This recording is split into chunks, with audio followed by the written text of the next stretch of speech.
আচ্ছা, আমরা আলুর দম তো অনেক রকমভাবেই খেয়েছি, তাই না? কাশ্মীরি আলুর দম, পাঞ্জাবি আলুর দম।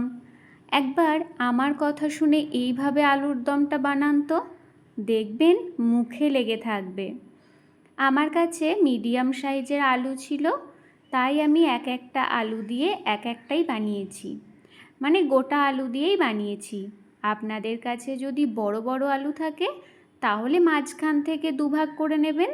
এবার একটা চামচের সাহায্যে ভিতর থেকে আলুর শাঁসটা বের করে আলুটা এইরকম বাটি বা ওই কটোরার মতো হয়ে যাবে, মানে ভিতর থেকে শাঁসগুলো বের করে নেবেন।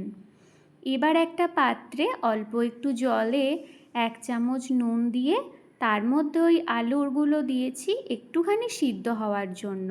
খুব বেশি সিদ্ধ কিন্তু করবেন না, যাতে ভেঙে না যায়।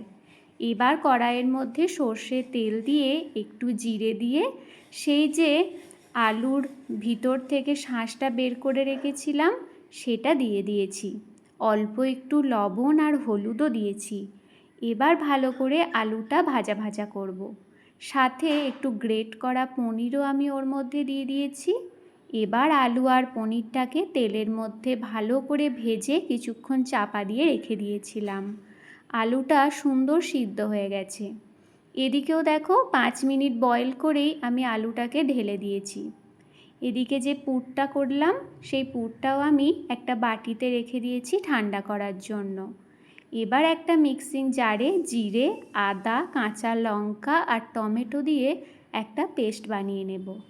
আর একটা পেস্ট বানাবো, তার জন্য 2 চামচ দিয়েছি টক দই, ওই 5-6টার মতো দিয়েছি কাজু বাদাম, আর দিয়েছি হাফ চা চামচের মতো চারমগজ।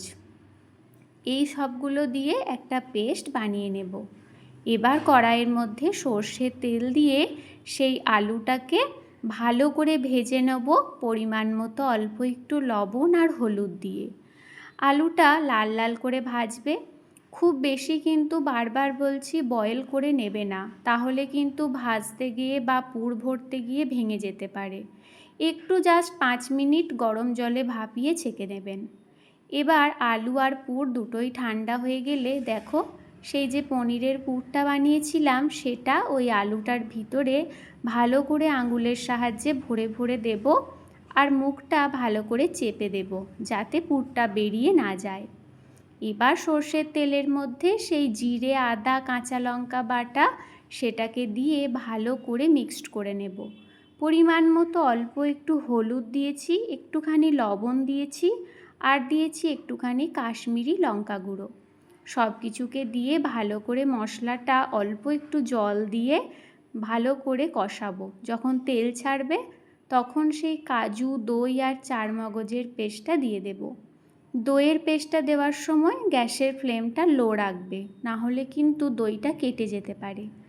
দিয়ে ভালো করে মিশিয়ে নিয়ে পরিমাণ মতো একটু জল দিয়ে যখন ফুটবে তখন সেই পুর ভরা আলুগুলো দিয়ে আরও 2-5 মিনিট ফুটিয়ে নাও।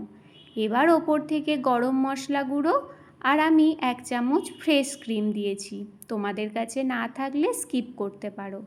ধনেপাতা থাকলে ওপর থেকে একটু ছড়িয়ে দিও। দেখো তো কেমন লাগলো এই পুর ভরা আলুর দমটা।